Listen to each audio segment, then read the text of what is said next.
This is the Fitness Wisdom Podcast. Hello everyone, welcome back to another live. Today I'm interviewing Sarah Kleiner. She's an expert on everything leptin, fat loss, fertility, and circadian rhythms. Good morning, or it's afternoon for you, right? Absolutely. Based on your app, it's going to be sunset in less than an hour. So. Oh, wow. So we've got to get this going so you don't mess up your No circadian rhythm. worries. I'm well protected. Wonderful. Thank you for taking the time out of your day to be here, Sarah. It's a pleasure to talk with you after being, connected for a long time. Yeah, absolutely. Thank you for having me on your channel. I appreciate it. How are you today? How was your morning? Busy. Kids. Lots of kid stuff. Did you have kind of like a relaxing morning? You didn't have any coachings or anything like this. You were just, doing your housework and taking care of the family and so on. Just going outside for sunrise, getting my sun time and getting the kids up, feeding the kids, and here I am. Oh, that's lovely. That's lovely. Yeah, I'm sure that allows you also to get into the right nervous system state as well. When you're just doing things that are good dopamine activities, they also help you feel like, more socially engaged, and that gets you in the right mindset for doing a podcast or a live or anything like this. Absolutely. Absolutely. So why don't you tell us about your journey? Because I find your journey super inspiring. I've heard it on multiple people's podcasts. You talk about your journey about going from different diets and your journey of trying to get pregnant and how you discovered leptin. And I see you as the authority in the leptin space pretty much, because you've really, through your own personal struggles, you've had to kind of dig deep and understand about this hormone more and how it relates to everything else as well in the body, and how it led to you being able to succeed and where you are today. So tell us your journey. I would love to hear it. Yeah, so I was really into nutrition for a very long time, tried everything with nutrition, and it would always work for a while and then it would stop working. I could never really figure it out. I did in my, probably well over a decade ago, did vegan for a while because I was a yoga teacher for about 12 years, 13 years. And so I was doing vegan. That eventually, after about 2 years, stopped working.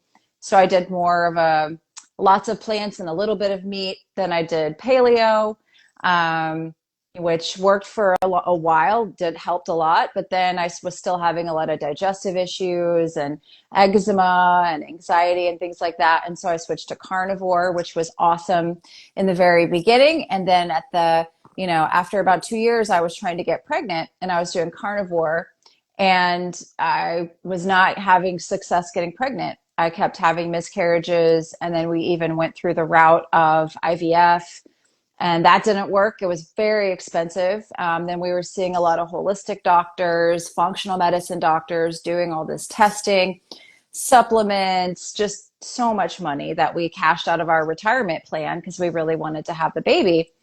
And then I was given the opportunity to interview Dr. Cruz. I only talked to him about one time. It was just one conversation on my podcast. It was the only time I ever spoke with him. But he told me in that conversation, which is very impactful, that I needed to understand and I needed to understand light, and I need to implement those things. And that was going to be the key to getting my hormones back to where they need to be and getting pregnant.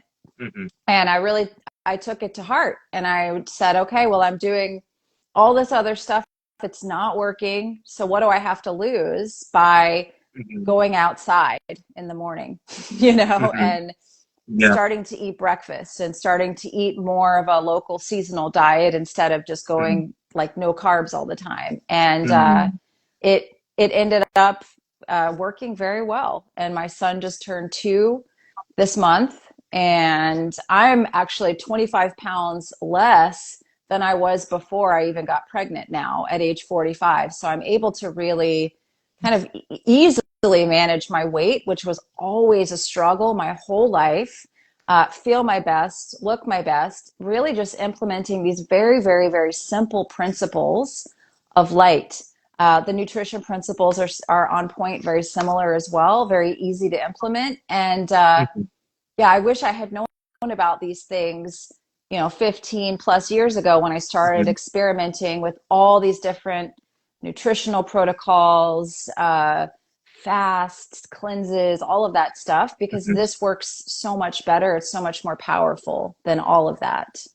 Oh, thank you so much for sharing that. It's truly an inspiring story because it makes you realize how you have to go through the struggle and you need to go into the depths to be able to understand that to try everything pretty much. And that's the point where most people are willing to do whatever it takes, Hmm. right? So you went through all the, traditional medical, route, and then that kind of like failed you, and then now you came above that, you rose above it, and you learned how to actually optimize your biology, and now you're doing that for a living, which is like absolutely incredible. You're basically sharing the wisdom with the world, and I think that this is super fundamental and powerful knowledge. And why I actually wanted to interview you is because I know many coaches out there and many people in the fitness space, they're not aware about this topic, right? Hmm. And I think it's so fundamental and important to spread this message because a lot of those individuals follow me, and I hope that this message goes and spreads out there and more people get you on their shows in the fitness industry, because many people need to realize that if you're exercising already at Hmm. enough intensity and frequently enough, you're watching your nutrition and you're sleeping 8 hours every night and you're still not, seeing the results that you want, then you need to look a little bit deeper at what's going on a hormonal level. And we need to Hmm. appreciate and respect clearly the circadian rhythms and all the quantum aspect, what you mentioned, like light, water, and magnetism, all aspects of the stool. And so, yeah, tell us what leptin actually is. What does it do? And, how does it operate in the body? Yeah, it's a master circadian signaling hormone. There are a lot of people now that are talking about insulin and insulin resistance, which is great. I'm glad that people are Mm, talking about it. But leptin actually signals the glucose insulin axis. So leptin is actually a master hormone over insulin. And you become leptin resistant before you become insulin resistant as a precursor. So a lot of people, they go to their doctor, they get tested for insulin resistance, which is where your body is effectively not using insulin appropriately and is causing a lot of mm, other hormonal issues. And the doctor mm, will measure and say you're not insulin resistant, mm, but mm, likely if they're having symptoms or they have excess weight they can't get rid of, they have leptin resistance, which is basically the stored energy on your body and mm, your brain are not having a conversation. And so your appetite is dysregulated, your thyroid can be dysregulated, your sex hormones can be dysregulated. There's this chronic dysregulation happening, and it may not even really be showing up necessarily severely on lab tests. But when we test leptin, when we look at leptin, there's usually an issue. Either it's too high, most of the time it's too high, but for people like me that had done carnivore for a couple of years, no mm, carbs, lots of fasting, it was too low. And so mm, I was doing carb restriction, I was fasting, I was doing all this stuff, and I still had excess weight. I had like 20 extra pounds that wouldn't budge. mm, And it was because my leptin was super low and my body didn't know how much energy it had. And so mm, leptin resistance is a huge problem, and it's a circadian hormone. So in order to fix leptin resistance, you have to get your light signaling on point. It's mm, crucial in order for leptin, for this body fat to start mm, having a conversation with your brain again. Is foundational for you to sync your light dark cycles and to go outside at specific times of the day so your brain gets the message to make these neuropeptides, neurohormones at these specific times. So mm, again, you can kind of repair your metabolism that way. Yeah, yeah, thank you for enlightening us on that. Okay, so I would like for you to go into the whole cycle of what time do certain hormones get released in the day and the interplay and the relationship between the different hormones together. You don't need to go through all of them, but maybe talk about the relationship between cortisol, melatonin, and leptin, Mm-hmm. and how they all work together synergistically to be able to optimize or even dysregulate the system. Yeah. Well, cortisol is, of course, a daytime hormone. We want it to rise gently in the morning, kind of like with the sun coming on up. And then we want cortisol to go low in the evening and melatonin to come online. And it works, they work in synergy with one another. So if cortisol is high, then melatonin can't come out, essentially. So if you have high cortisol at night, this is going to block melatonin production. You're going to have trouble sleeping. Your body's not going to go into these deep repair states, and you're going to feel crappy. You're going to have hormone imbalance. And this can happen in menopause as well, because I have a lot of menopause, perimenopause clients. And that's kind of the time of life for a lot of women, especially, that the hormones start to really get very sensitive, the cortisol, melatonin patterns. Leptin fits in here. In the morning, when cortisol is supposed to be rising, leptin is supposed to be at its lowest in the morning. So cortisol and leptin work that way. So cortisol is high, leptin should be at its lowest. At night, when melatonin is peaking in the middle of the night, leptin is also supposed to peak. And there's some studies to show that actually having more melatonin allows for leptin to do its job, which is to dock to the brain and give a report of the stored energy on the body. So melatonin has to be at a specific level for leptin to really rise and do what it needs to do to give this report. And then when leptin docks to the brain, it gives a report for the rest of the body. So it's like, oh, tomorrow thyroid do this, sex hormones do this,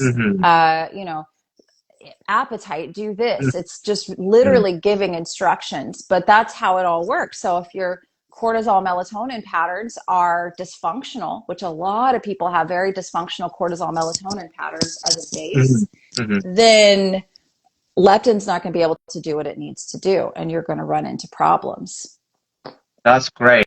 Great summary. Yeah. So basically, just to reiterate for people, like if your circadian rhythms are thrown off, basically, you're not going to get the appropriate leptin signaling. So you're not going to get the correct report, pretty much, to the rest of the body of how much available energy we have in the system. And as I tell people all the time, is that life is all about energy. And if you don't have enough energy, I like to see the body as a battery. If the battery is pretty well topped up, you're going to be able to run every single process that you need to do on a daily basis, whether you are sleeping or awake, just your fundamental processes, and to be able to have energy for life. But if your energy is basically low, or your body thinks that your energy is low because the leptin is not working correctly, then it's not going to drive all of those fundamental processes, and then everything is just we're going to feel like we are dragging our legs on the floor, we are fatigued, we are struggling with weight loss, we're not going to have energy to work out. So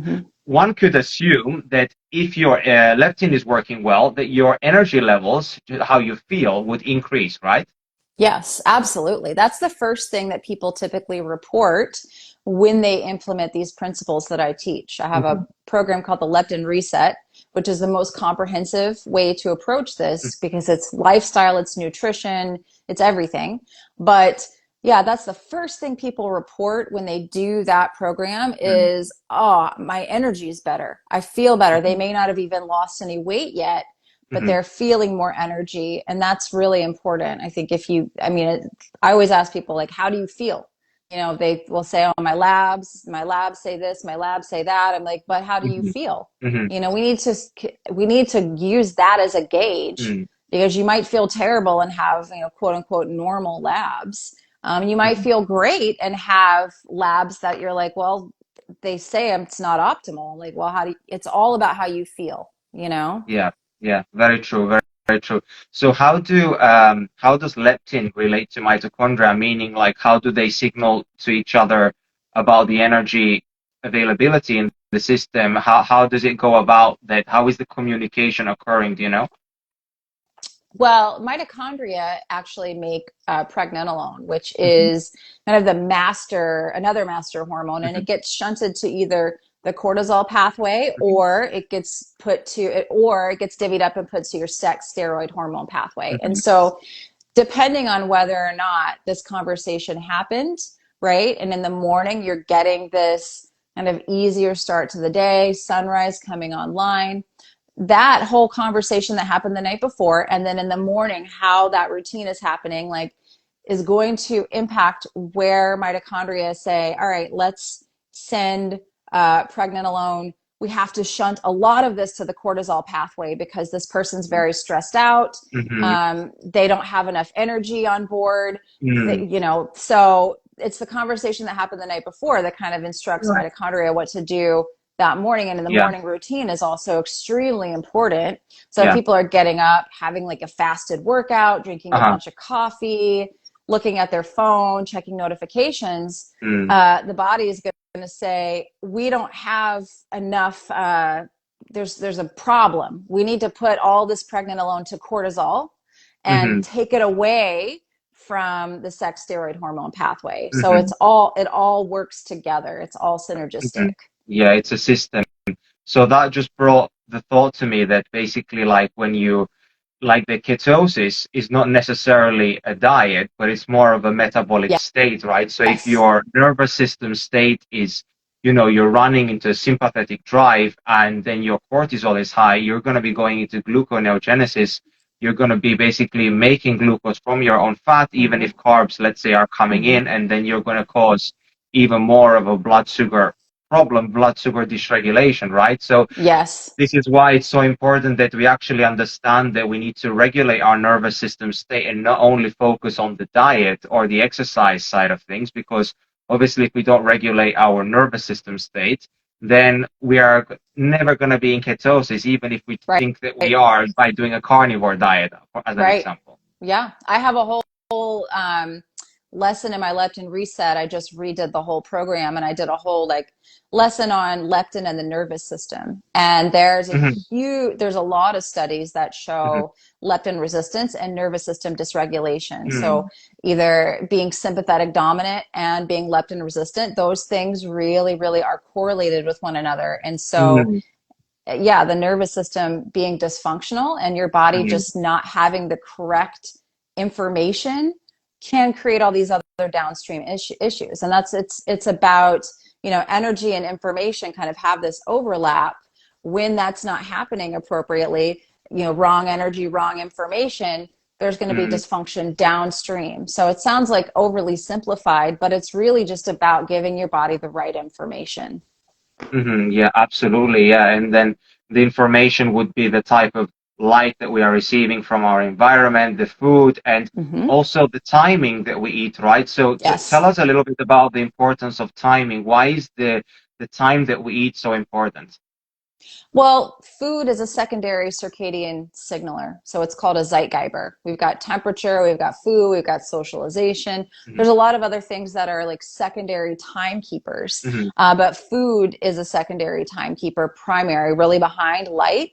And so when you eat, you're going to phase shift your circadian rhythm. And so eating in the morning and really stabilizing your blood sugar with some good protein and fat, especially in the modern world where people are very stressed out, they have to get to work, they're surrounded by a lot of artificial lights, a lot of non-negative EMF, giving your body that very strong signal along with light reinforces that. It also signals leptin, and it gives you more stable, clean energy through the day. I always tell people, if you want to fast, skip dinner. That's going to be a lot better for your hormones. Now, a lot of people aren't going to be able to skip dinner right off the bat. They may not be metabolically healthy enough to do that. So you have to train your metabolism to do it. Absolutely. I always tell people, if you eat 12 times a day, you're training your body to eat 12 times a day. If you eat 2 times a day, 3 times a day, you're training your body to eat 2-3 times a day.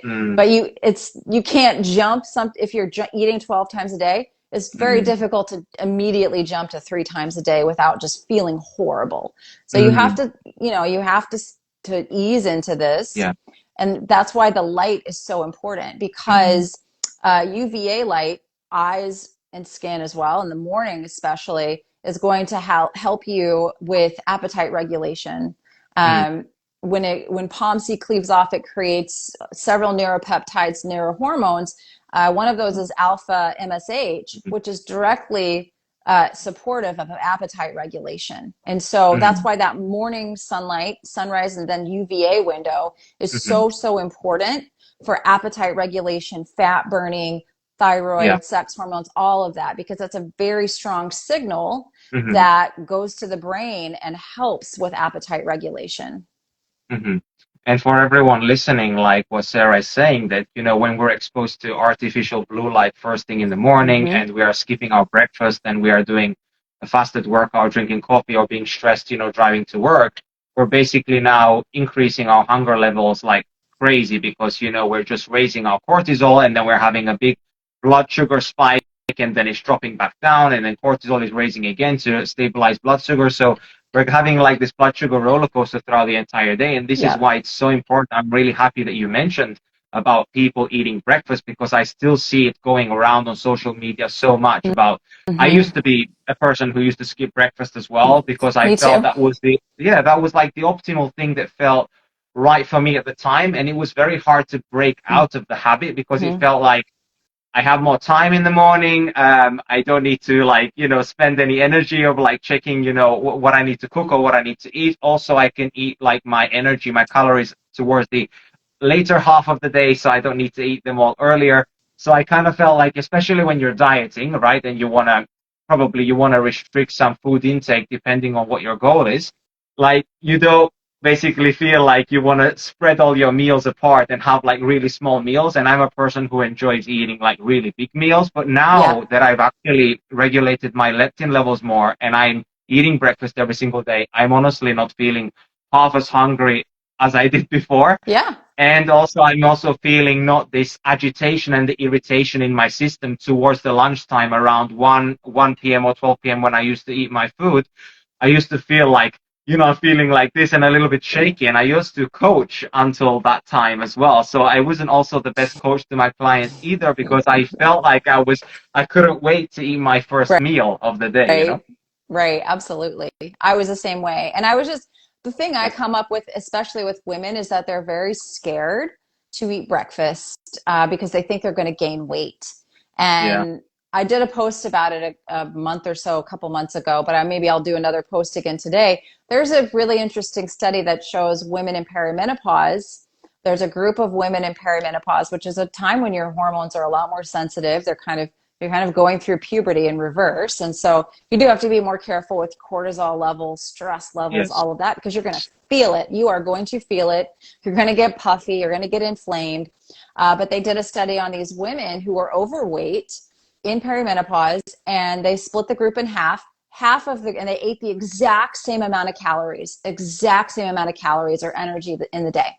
The group of perimenopausal women that had a big breakfast and a small dinner lost more weight, had lower triglycerides, and a smaller waist circumference. So their waist circumference went down by more, significantly, than the group of women who ate the exact same amount of calories but had a small breakfast and a big dinner.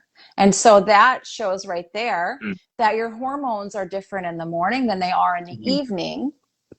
And we have to back this up with light signaling in the eyes, crucial, but also provide the body with food, with energy at the right times of day. And that can really help you to optimize weight loss, energy, sleep, especially at that really sensitive time of life during perimenopause where things are really shifting and changing. So would you say that the reason why they actually lost the weight is because metabolic rate increases? Or what would be the mechanism in which that they actually lose the weight? Because of course, if they're eating the same amount, probably if they ask them as well about their appetite, it would probably be improved as well, meaning that they wouldn't be craving foods, even if they're eating, let's say, in a deficit. But then, what would be the mechanism in which that would cause them? Or is it so that the group that ate more dysregulated actually was hampering them from actually losing the weight? Well, when you look at the results of the study, the women who ate the bigger breakfast and the smaller dinner had lower fasting insulin. Their fasting insulin actually went down significantly. So, and of course, leptin is a signaling hormone for insulin. But what you are more insulin sensitive earlier in the day, and as the day goes on, you become more insulin resistant. So essentially, your body's ability to metabolize food, to burn that energy, it decreases as the day goes on. And on a circadian level, we also know as the day goes on, the digestive system begins to shut down. You make less stomach acid. Your body is trying to wind down to prepare you to sleep. Like every single cell and organ system in your body is signaled by light. It runs on a circadian clock. Specific organs are supposed to work at specific times, supposed to all repair at night. And so biologically, it would make sense that your body would operate better if you fuel it more earlier in the day and fuel it less later in the day. And based on that you just said as well, if it's like seasonally appropriate or locally appropriate, it would make sense that you would also eat your carbs earlier in the day, right? Instead of it being on the later half of the day. Yeah, I mean, I prefer people to eat the carbs in the middle of the day when they're going to eat them. UV light is a lot stronger, so that's going to signal the GLUT4 receptors to be able to burn that energy off more efficiently. So basically, the GLUT4 receptors come about even like without the presence of insulin. It's insulin independent that this occurs. With the signal of UV light, they can, yes. That's cool. It's basically like resistance training does the same thing. So if the more things that we can have like this, hacks the better in our life, that we can actually drive the glucose into the tissues. Of course, tissues are saturated, right? If you are a person who is eating more carbs than you actually need, you are going to store those excess carbs into adipose tissue, which is probably like not ideal if it's like happening on a daily basis and on a yearly basis, right? That's how we basically gain weight. But ideally, we want to be utilizing a lot of our glycogen stores in our muscles, depleting it during the daytime or in general, and then we want to be able to be refueling that and never really overspilling unless we are basically very low body fat, because if we're too low body fat as well, that's not good for leptin either, right?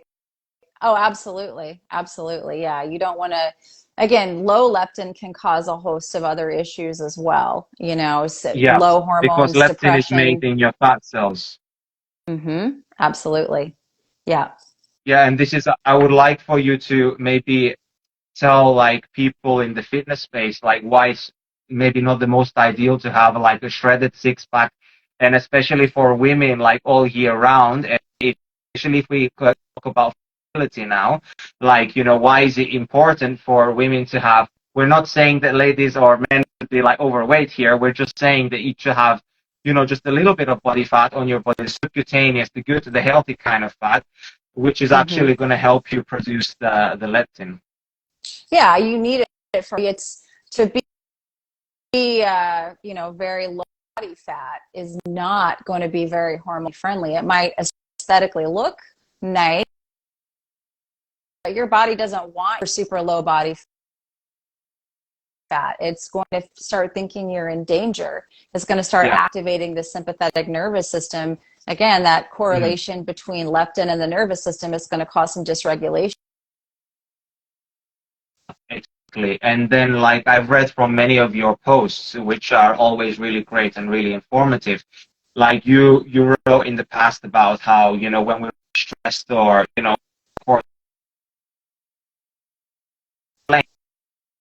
go of weight, it feels that the body fat, that's some of energy that needs to be able to do the mental processes. And if you still have something going on inside of your body that is unaddressed, if you have like toxins in your environment, EMFs, if you have any kind of stress on the body, it's going to need to have that energy to be able to support the organism. But once you get rid of the stressors from your life, this is why having what I say is a stress-free body is a fit body, because much instantly that you have in your life. Yeah. I think you cut out just a little.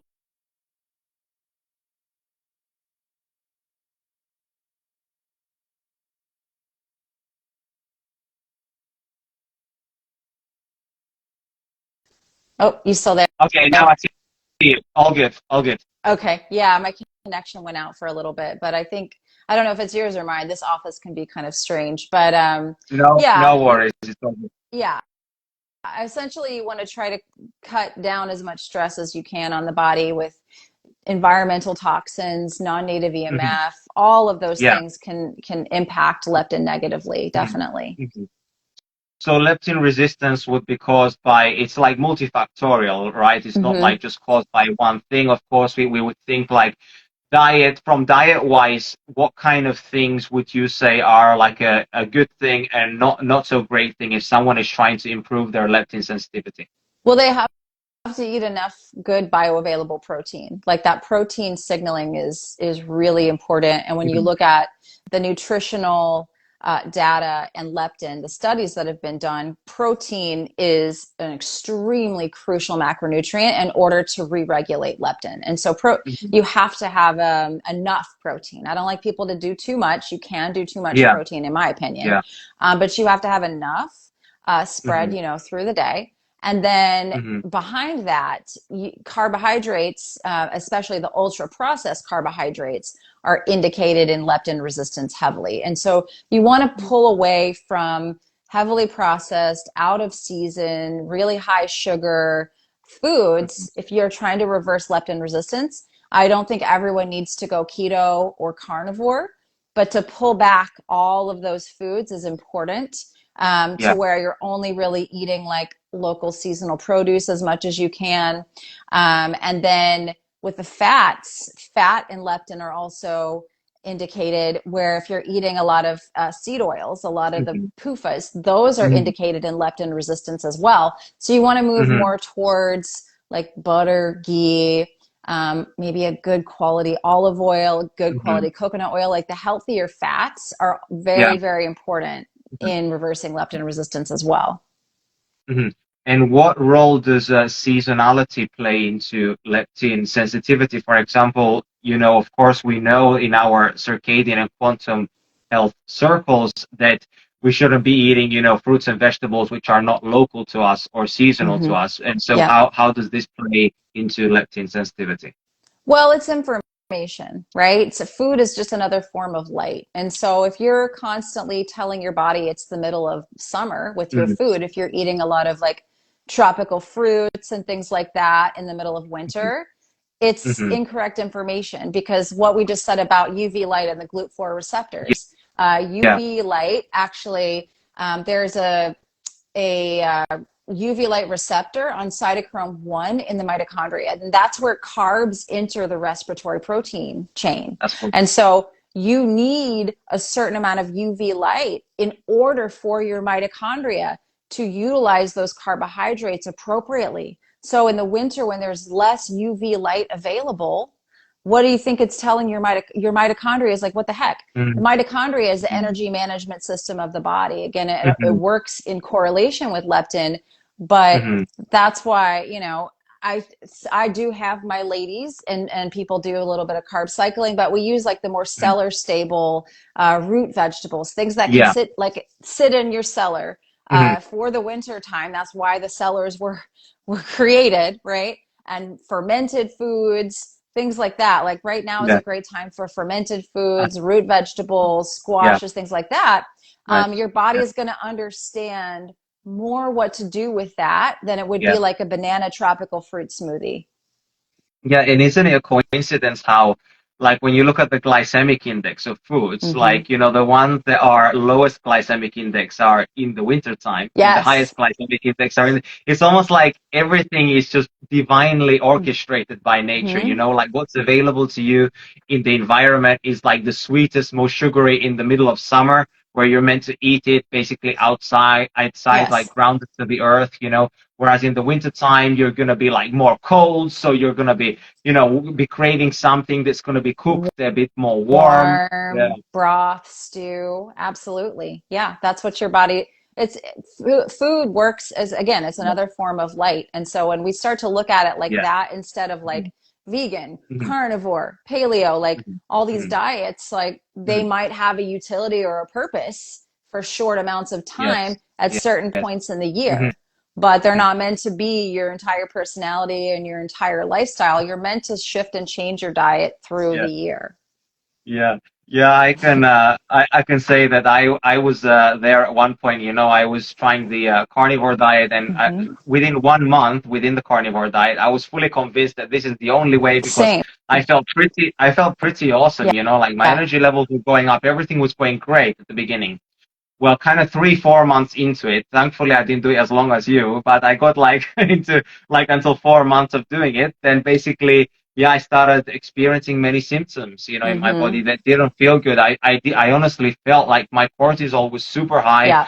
Yeah, I can admit that I was also drinking maybe too much coffee Coffee. as well, so that could have It always goes along with contributed. carnivore. Yeah, is coffee and Yeah, carnivore. It's like if you're having to rely on caffeine so much, there's a problem with your lifestyle and your nutrition. You shouldn't have to exactly. be relying on caffeine for so much energy. You just shouldn't. Yeah, exactly. Right now I'm doing a coffee detox actually, so I hope I Nice. don't seem less sharp than No, normally. no, not at all. Definitely not. I know I need to do the same thing. I was off coffee for about 2 years while I was trying to get pregnant, then Yeah. while I was pregnant, and then for breastfeeding. So longer than 2 years actually, but I picked it back up earlier this year after I stopped Hmm. breastfeeding. Hmm. And I'm definitely like, okay, it's just in the morning. I only drink it after I've had hydration, breakfast, been Yeah. outside. Then I have a little bit, but Hmm. I'm still like, I feel like I need to do a little detox myself sometime here soon. It's tough. It's tough, because Yeah. like coffee is So it's a addictive. ritual. Yeah. It's like this thing that you do. It's not necessarily that you couldn't be without it. Like I can easily be without it one morning. It's just the idea of sitting down and doing your specific nice routines and maybe Hmm. adding something else in there, like some, medicinal mushrooms or something in there, Hmm. and having your coffee.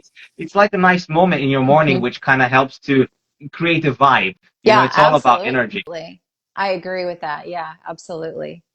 So would you recommend, like for ladies especially who are interested to get pregnant or who are pregnant, to not consume coffee at all?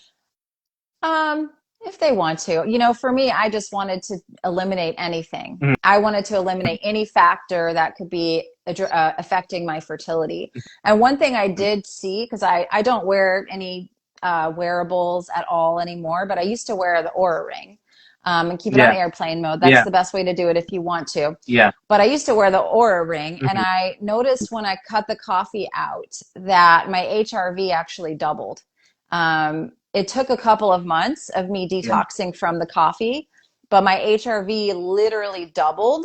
And it stayed really, really nice and high. And then when I brought the coffee back in as a Hmm. little experiment, it immediately plummeted within a few days. It didn't happen right Hmm. away. It took maybe like 4 or 5 days, but then Yeah, eventually it was down again. yeah. And so and then when I cut it back out again, the HRV went way back up again. And so I haven't, like I said, I haven't worn an Aura Ring. I don't know what, maybe I need to put it back on to get a little like marker of what's going on with myself now. But when I was trying to optimize my fertility, I wanted to eliminate anything, Yeah. anything and everything that Hmm. could possibly be getting in the way of my body going into like a deep repair state to improve egg Hmm. quality, to improve hormone balance, all Yeah, of it. And so, yeah. it's a Okay. matter of like, do you have to quit the coffee to get pregnant? Not necessarily, Hmm. but it was a choice that I made based on the data that my body gave me that feedback and said, hey, we can repair a heck of a lot better if you pull the coffee out. So that was the choice that I made.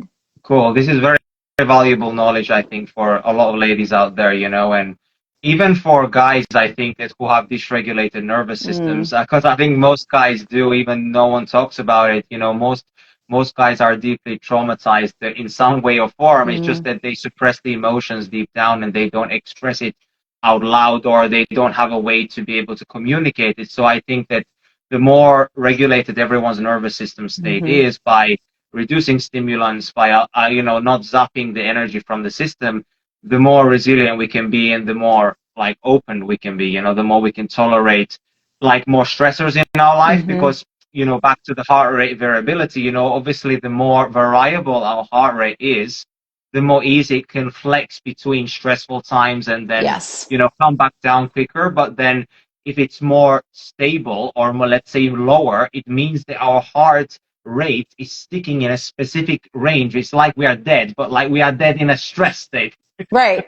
Exactly. Yeah. Exactly. That's kind of like stuck in that fight, flight, freeze part of your Yes. nervous system because Yes. everyone's always like, yeah, everyone talks about sympathetic, parasympathetic, but you can be stuck in parasympathetic in like a frozen state.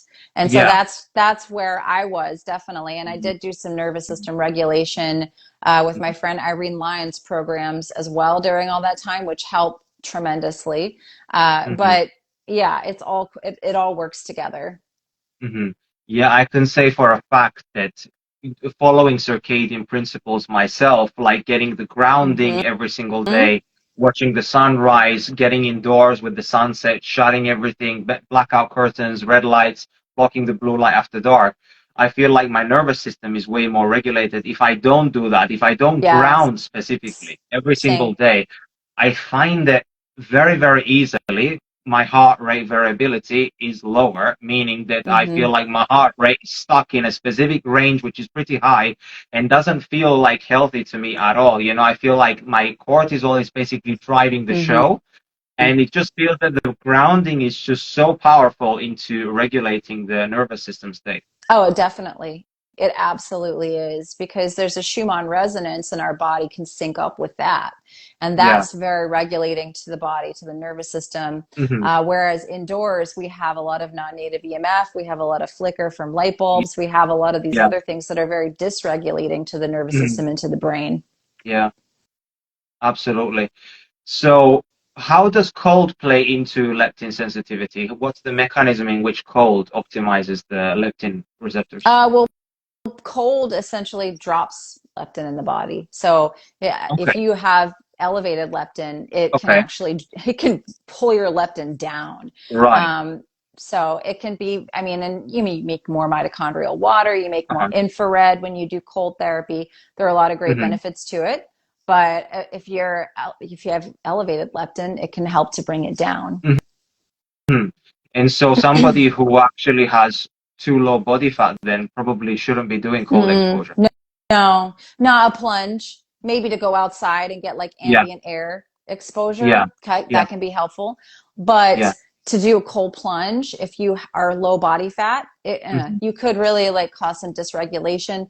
Um, if you do longer, if you want to do like 30 seconds or so, cool. But I'm at the point right now where I've had a lot of stress going on trying to just get my new app out and Hmm. my kids, Yeah. just lots of stuff going on in my life. And I am a pretty Yeah. low body fat right now. Hmm. I didn't I had to do like an insurance exam and they weighed me and I was like, I thought I was like 140 pounds because I'm 5'7". I'm pretty tall. I was like, I'm 140. And they weighed me and I was like 130. I was like, oh, well, I guess I've lost like 10 pounds. I wasn't even trying to lose it. Yeah. Yeah. And I have a cold plunge. I have a really nice one, but every Yeah. time I look at it, my whole body is like, stay away. Yeah. Yeah. Don't do it. Yeah. And now I know because my body fat is pretty low right now. My stress has been pretty high. And so I don't want to push things down, Yeah. anymore. Yeah. That's so interesting how your body gives you the natural signals even without Hmm. you knowing actually what's going on internally. It's like intuitively your body just knows. It's the same for me that if I'm getting like pretty lean, I feel that I'm more, repelled from the warm. Yeah. I feel like I don't want to do something cold. Yep. But if I'm having a little bit more body fat on my body, in general, I feel a bit hotter like all the time. Hmm. Yeah. And that could be due to the thyroid function as Hmm. well, right? Oh yeah, absolutely. But leptin signals the thyroid, and there's Yeah, yeah, always a exactly. loop between leptin and the thyroid. Yeah. And so and that's why I think so many people struggle with thyroid issues as a Hmm. basic. There's lots of reasons for thyroid issues, but if your body fat is literally not communicating with your brain, Hmm. then your thyroid is absolutely not going to know what to do and be dysfunctional. Hmm. So I'm just trying to cover all the bases here for every single aspect that affects leptin. So we've covered diet, we've covered circadian rhythms, we've covered temperature. Is there anything else which optimizes leptin signaling or sensitivity? Well, I mean, I think just making sure you're getting optimal sleep, which is part of the light dark signaling. Yeah. Nutrients, minerals are really important as well. Cellular Mm. hydration. Mm. I think I mean, I'm talking about water. Our body is 99% water by molecular volume. And so Yeah. that's how non-native EMF can be such an issue, because it can drain your exclusion zone water, that cellular water, by 15 to 20%. Hmm. That is going to impact communication between organ systems, hormone signaling. Your hormone receptors are less hydrated, so that communication can't take place. And so making sure, what you drink, having the right, like, good, high quality spring water, Hmm.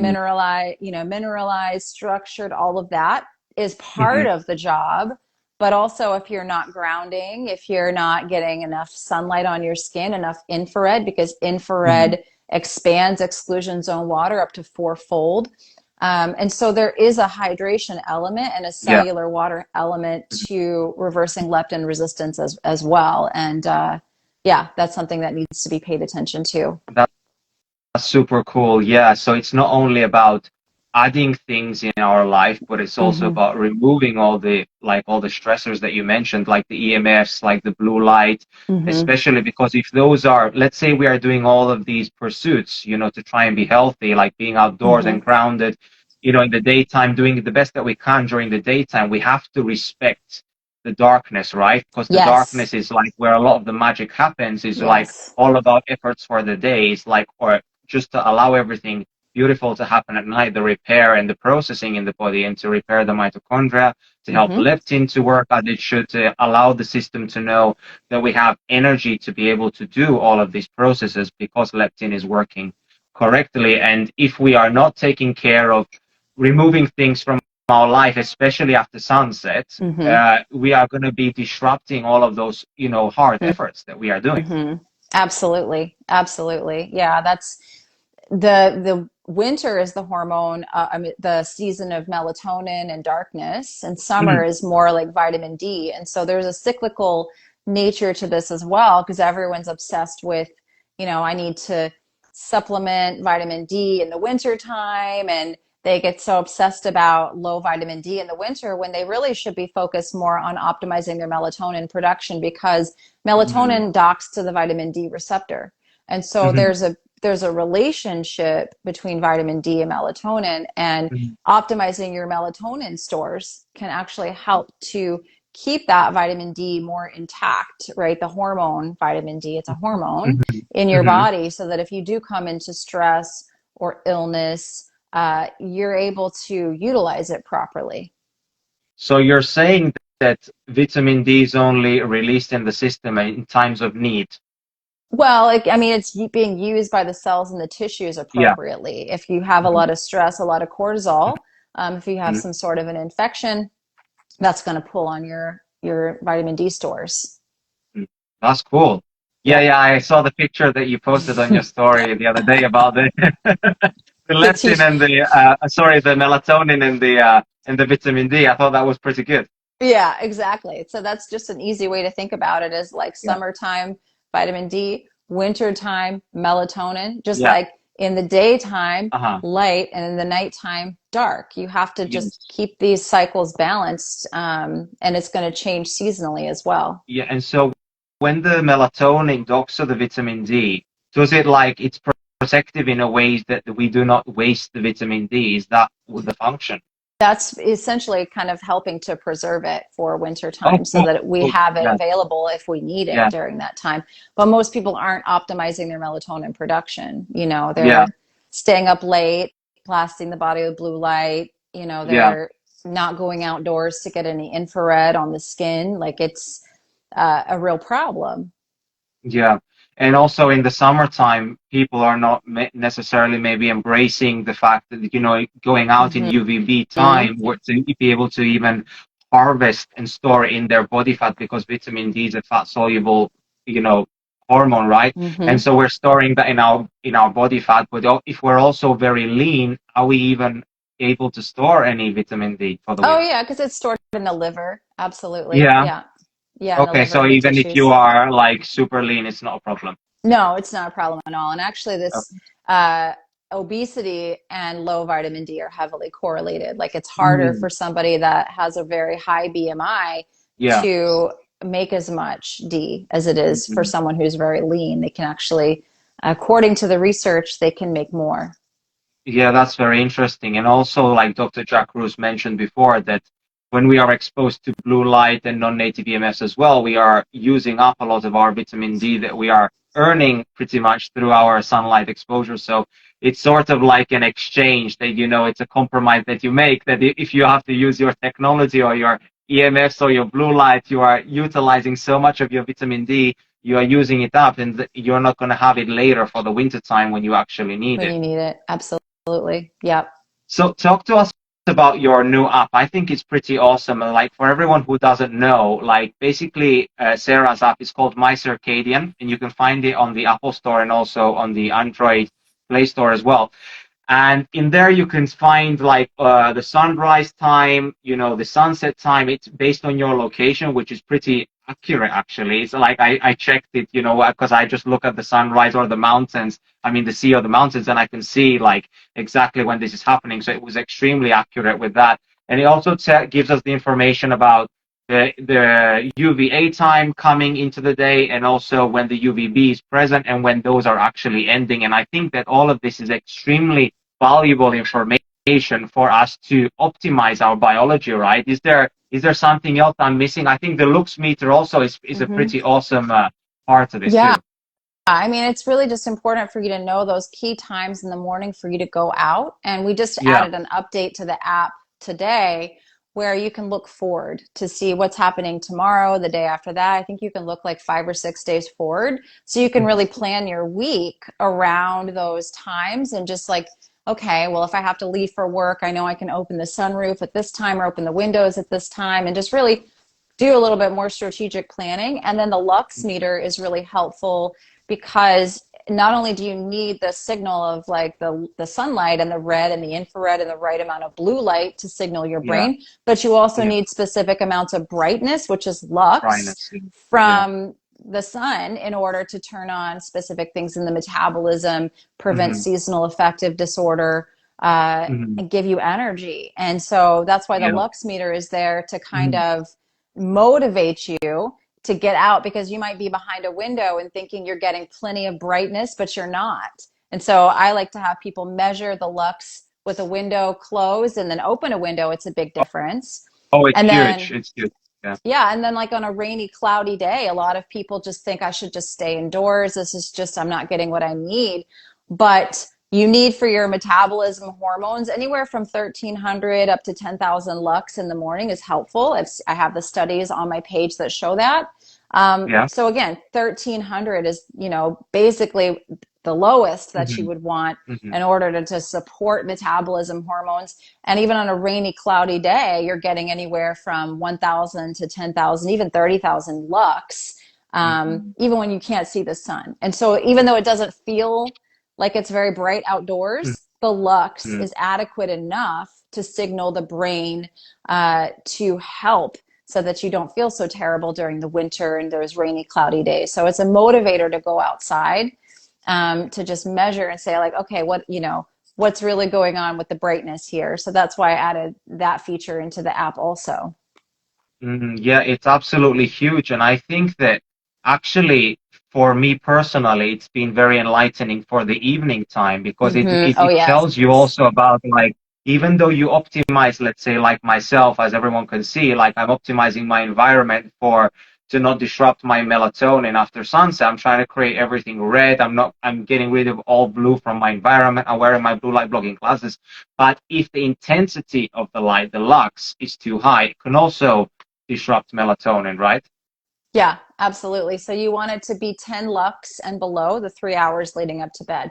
You want to block the blue and green frequencies like you're doing with your glasses there, but you also want the dimness in your environment to be 10 lux and below Yeah, that 3 hours leading up to bed, so your brain the pineal melatonin can be secreted. yeah, And then your sleeping environment, 1 lux and below. So that the app is a good mhm, way to measure that evening environment to make sure it's dim enough so that you block the blue and green, but you also are getting adequate dimness so your body can wind down.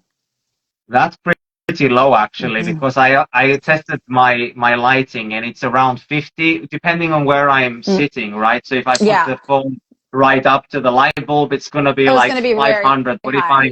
if I'm here, like for example, it's probably gonna be way lower. So I think the distance, again, it applies the same, almost like the inverse square law. The further away you are from the source of radiation, the less radiation you kind of get, right? It's kind of like it loses power intensity. I always tell people measure the lux like around where your eye is, you know, because that's what you want to measure is what's coming into your eye. And so you don't want to necessarily put the meter right up onto a light bulb because you're not going to put your eyes right up to the light bulb, but what's coming into your eyes, where's your body in space? That's what you kind of want to know. Is it dim enough? And what does when people get full access to the premium features, is there something else that unlocks, or are you planning on giving some extra perks like with the full access? Yeah, with full access, you'll be able to like what I talked about earlier, forecasting to look and see what time everything is tomorrow and the next day, about 5 or 6 days out. You get unlimited use of the lux meter. So if you get the free version, you only get like 1 use a day. With the unlimited, you'll get like as many uses of the lux meter as you want. We also have a compass and a moon tracker, and same thing. You get 1 use, or you can get unlimited with the upgraded version.